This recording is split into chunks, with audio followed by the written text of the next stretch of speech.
जब भगवान श्री राम श्रृंगवेरपुर से आगे बढ़े और गंगा मैया के तट पे पहुंचे, कहते हैं कि गंगा मैया के दर्शन मात्र से जीव को मुक्ति मिल जाती है। एक बार सभी श्रद्धा और प्रेम से जयकारा लगाते हुए गाएंगे, बोलो गंगा मैया की। और मैया से हम सभी विनती करते हैं, इहे वार मांगी गंगा, इहे वार मांगी गंगा, मैया कर जोर हो, अरे बसैहा अपने तीर हम, नहैब भोर भोर हो, बसैहा अपने तीर हम ना, हाइब भोर भोर हो, बसैहा अपने तीर हम ना, हाइब भोर भोर हो, बसैहा अपने तीर। इहे वार मांगी गंगा, इहे वार मांगी गंगा, मैया कर जोर हो, बसैहा अपने तीर हम, नहैब भोर भोर हो, बसैहा अपने तीर हम ना, हाइब भोर भोर हो, बसैहा अपने तीर हम।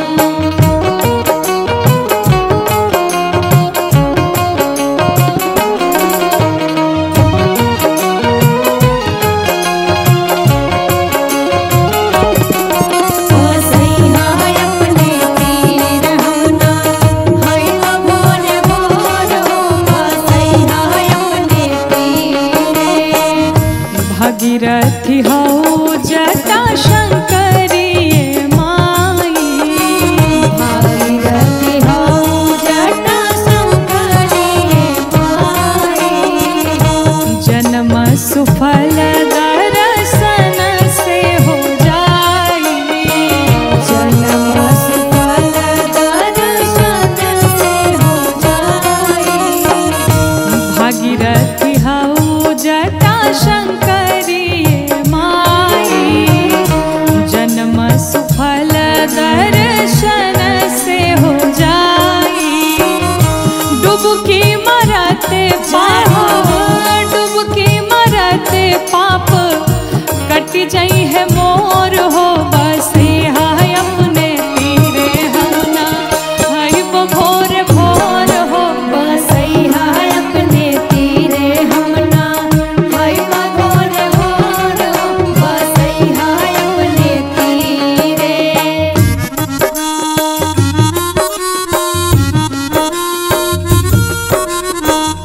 प्रेम से बोली गंगा मैया की बसैहा अपने तीरे हम ना, हाइब भोर भोर हो, बसैहा अपने तीरे।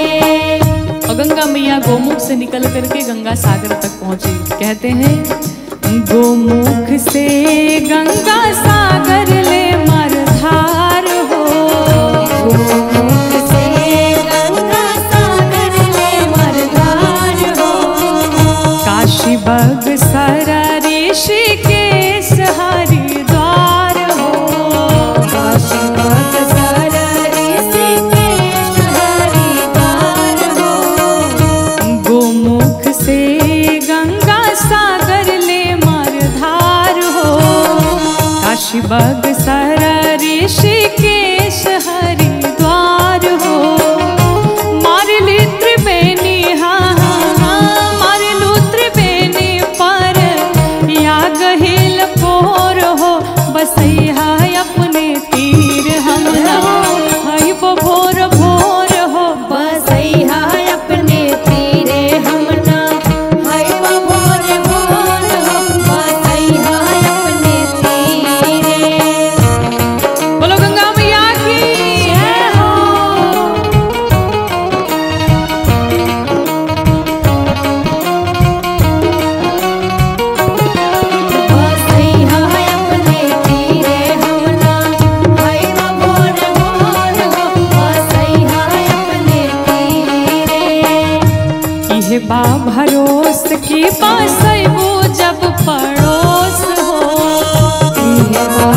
ताप मिटी जाई कइल धाइल दोष हो।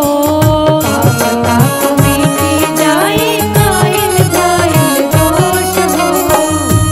इहे बा भरोस की बसैबो जब पड़ोस हो। पाप ताप मिटी जाई कइल धाइल दोष हो।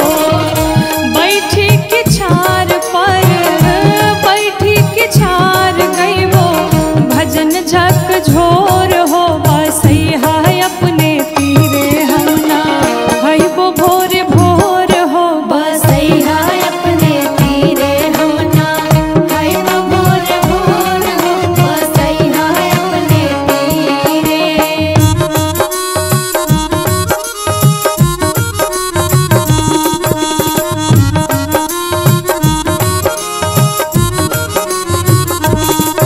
बसैहा अपने तीरे हम ना हईबो भोर भोर हो। बसैहा अपने तीरे। सुरसरी है मांग सुदास हो शिकारी। सुरसरी है मांग सुदास हो शिकारी।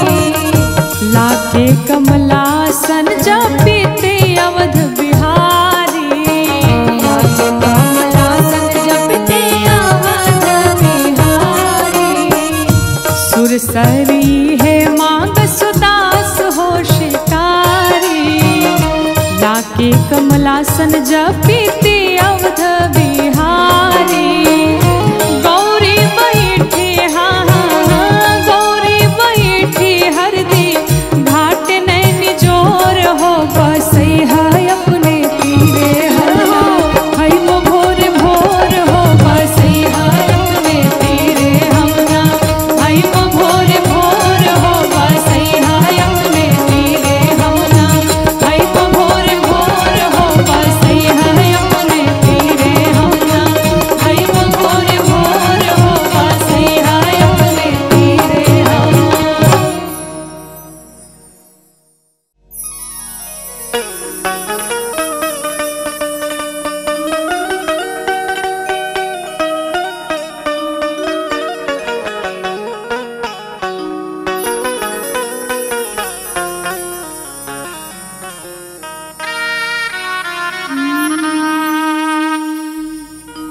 अंजना कुमार बार बार नमस्कार कपिजे।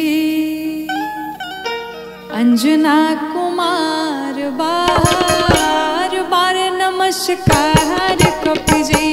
अंजना कुमार बार बार नमस्कार कपिजे। अंजना कुमार बार बार नमस्कार कपिजे। अंजना कुमार बार बार नमस्कार कपिजे।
जब कृष्ण कन्हैया लाल का अवतार गोकुल में हुआ, सभी सखियां नंद बाबा यशोदा मैया सभी खुशियां मना रहे हैं, आज बधाई लुटा रहे हैं, गौएं दान कर रहे हैं, सोने चांदी हीरे मोती सब लुटाए जा रहे हैं, सब गा रहे हैं क्या कि कार्य प्रतिकूल अनुकूल प्रभु गोकुल में आए। सभी दोनों हाथ उठा करके पूरी पूरी मीठी मीठी तालियों के साथ कि कार्य प्रतिकूल अनुकूल प्रभु गोकुल में आए। कार्य प्रतिकूल अनुकूल प्रभु गोकुल में आए। कार्य प्रतिकूल अनुकूल प्रभु गोकुल में आए। कार्य प्रतिकूल अनुकूल प्रभु गोकुल में आए। प्रभु जी गोकुल में आए, हरि जी गोकुल में आए।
में क्या जयकार लगाएंगे? बोले कृष्ण कन्हैया लाल की कहते हैं ठाकुर ठकुराई आपन भूल प्रभु गोकुल में आए। ठाकुर ठकुराई आपन भूल प्रभु गोकुल में आए। कार्य प्रतिकूल अनुकूल प्रभु गोकुल में आए। कार्य प्रतिकूल अनुकूल प्रभु गोकुल में आए। कार्य प्रतिकूल अनुकूल प्रभु गोकुल में आए। कार्य प्रतिकूल अनुकूल प्रभु गोकुल में आए।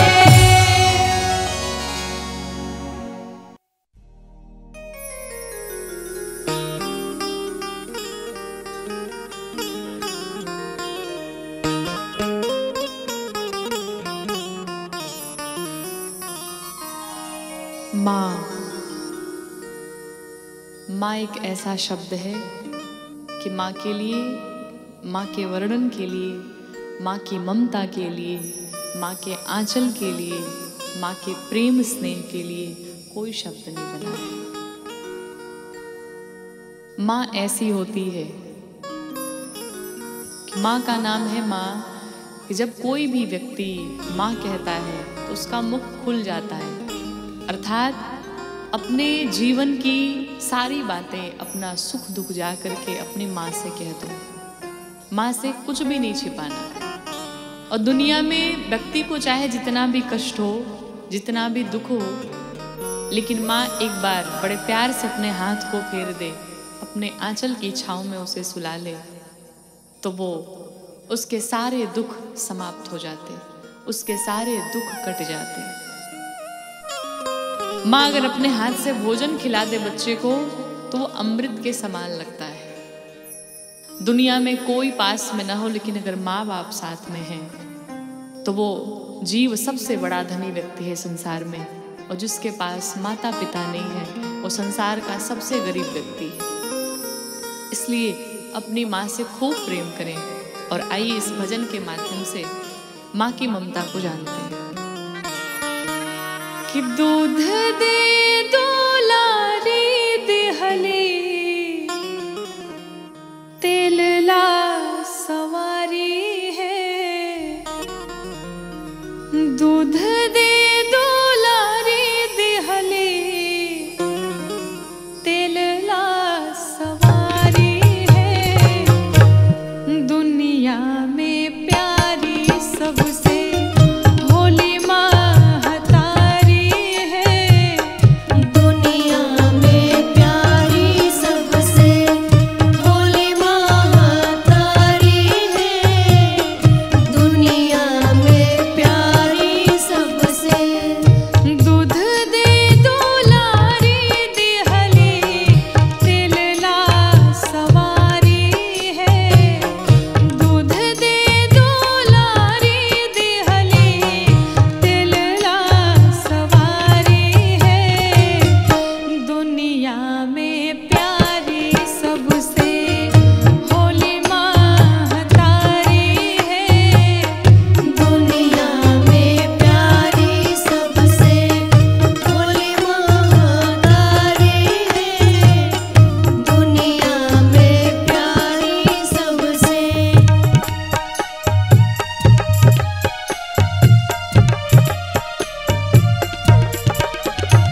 कहते हैं जीवन में भगवान किसी व्यक्ति को गरीब न बनाए, किसी को निर्धन न बनाए, क्योंकि जिसके पास धन नहीं है, जिसके पास गरीबी है, उसका अपना सगा संबंधी, नात रिश्तेदार कोई नहीं होता। और जिसके पास धन है, उसके जो रिश्तेदार नहीं है, जो सगे संबंधी नहीं है, वो भी अपना रिश्ता जोड़ लेते हैं, वो भी अपना नाता जोड़ लेते हैं। पर गरीबी में अपने रिश्ते भी टूट जाते हैं, अपने रिश्ते भी साथ छोड़ देते हैं। व्यक्ति को आप बड़े लोगों के घर में जाइए, कुछ उपहार ले करके न जाइए, चाहे जाइए, वहाँ उतनी कीमत नहीं होगी, वहाँ उतनी कदर नहीं होगी जितना आप गरीबों के घर में एक छोटा सा उपहार ले करके जाएं तो लोग उसे बार बार देखेंगे। एक भक्त भगवान से कहता है, प्रभु कि काहे हमके बनवला गरीब दैवा, काहे हमके बनवला गरीब दैवा, गरीब दैवा, कौन कलम से लिखल नसीब दैवा, कौन कलम से लिखल नसीब दैवा, कौन कलम से लिखल नसीब दैवा, कौन कलम से लिखल। काहे हमके बनवला, काहे हमके बनवला गरीब दैवा, कौन कलम से लिखल नसीब दैवा, कौन कलम से लिखल नसीब दैवा, कौन कलम से लिखल।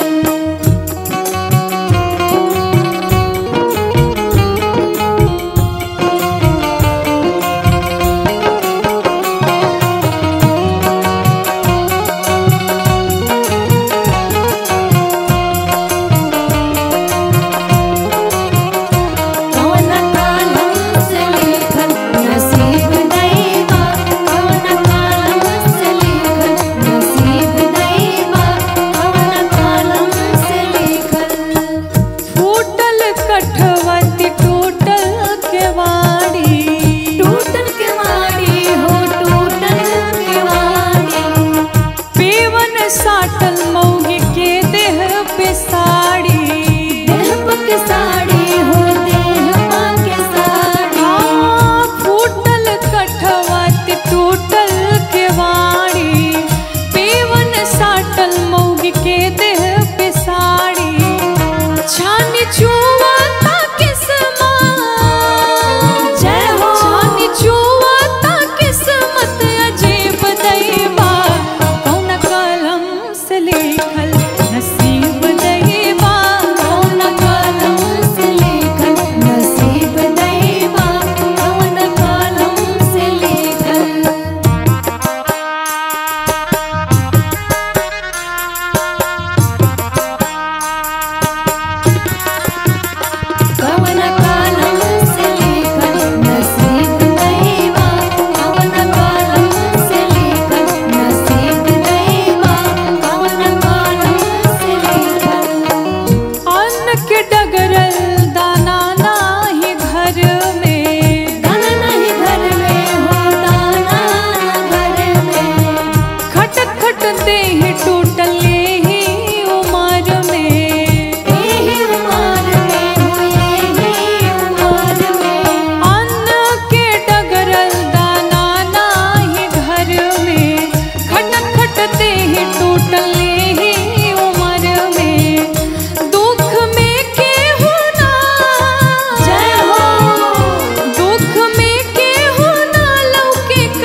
आप सभी के मध्य में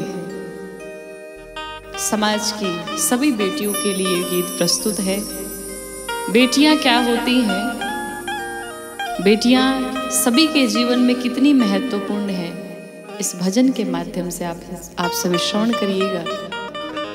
कुछ समाज में बेटियां कहती हैं हम बेटों से बड़े हैं, आगे हैं, या बेटों से बराबरी करती हैं। तो जो ऐसी मानसिकता, जो ऐसी सोच रखती हैं, उन बेटियों के लिए कहना चाहेंगे कि बेटियों की बेटों से बराबरी कभी हो ही नहीं सकती, क्योंकि कहते हैं कि बेटे भाग्य से पैदा होते हैं, लेकिन जो बेटियां होती हैं वो सौभाग्य से पैदा होती हैं। और बेटियां अगर इस संसार में बेटियां ना हो तो बेटे कभी संसार में नहीं आ सकते। तो बेटियों की कोई बराबरी ही नहीं है किसी से। कहते अगर लक्ष्मी की आवश्यकता हो, आपको धन की आवश्यकता हो, तो आपको लक्ष्मी मैया की पूजा करनी पड़ती है। विद्या की आवश्यकता हो तो माँ सरस्वती की पूजा करनी होती है। हर तरफ से आप देखें तो बेटियों बिना ये संसार पूरा अधूरा है। तो कहते हैं कि माई के दुलार बेटी, बाबूजी के प्यार बेटी, दोनों कुल सिंगार बेटी, नैहर ससुरार जी। अंगना के बहार बेटी, रुंझुन दुआर बेटी, प्राण के आधार बेटी, शील संस्कार जी। रस के फुहार बेटी, लाज रखनिहार बेटी, कंचन भंडार बेटी, मधुर संचार जी।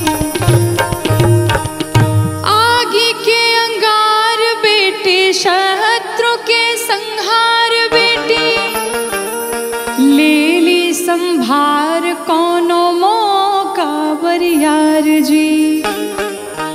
तो गीति रसदार बेटी, चटक अचार बेटी, डोली के ओहार बेटी, देवी अवतार जी। कहसु शिकारी की बहिनी, महतारी बेटी,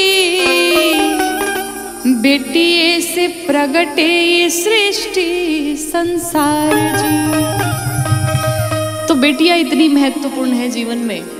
और जो कहती हैं कि जब हम कहीं घर से बाहर जाते या कहीं हमें अकेले जाना पड़ता तो बार बार घर में रोक टोक लगाई जाती है कि आप इस समय से आना, इतने समय पर घर में आ जाना, या कहीं अकेले बाहर नहीं जाना। इन सभी चीज़ों की जब बातें होती हैं हमारे समाज में तो कुछ बेटियों को ये चीज़ें बुरी लगती हैं। लेकिन उसका एक प्यारा सा उदाहरण है कि बेटियां हीरा होती हैं और बेटे लोहे होते हैं। एक लोहे को अगर सड़क पे फेंक दिया जाए तो वो लोहा पूरी रात वैसे ही पड़ा रहेगा, कोई से पूछने वाला नहीं। और अगर एक हीरा किसी सड़क पे रख दिया जाए तो 5 मिनट में वो हीरा गायब हो जाएगा। क्यों? क्योंकि हीरा बहुत ही कीमती है और किसी भी दुकानदार के पास जाए, आप किसी भी जौहरी के पास जाए तो हीरे को 10 लॉकर के भीतर बंद करके रखा जाता है, क्योंकि किसी की उस पर नजर ना पड़े, क्योंकि वो अमूल्य है। उसी प्रकार से बेटियां हीरा होती हैं। तो इस बात को सभी बेटियों को समझनी चाहिए। और आइए इस भजन के माध्यम से हम जानते हैं बेटियों की कितनी कीमत है जीवन में। कि बाबूजी की जान होली, माई के परान होला कन्यादान लेखा, दोसर नादान हो। होला कन्यादान लेखा, दोसर नादान हो। होला कन्यादान लेखा, बाबूजी की जान होली, माई के परान हो। बाबूजी की जान होली, माई के परान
कन्या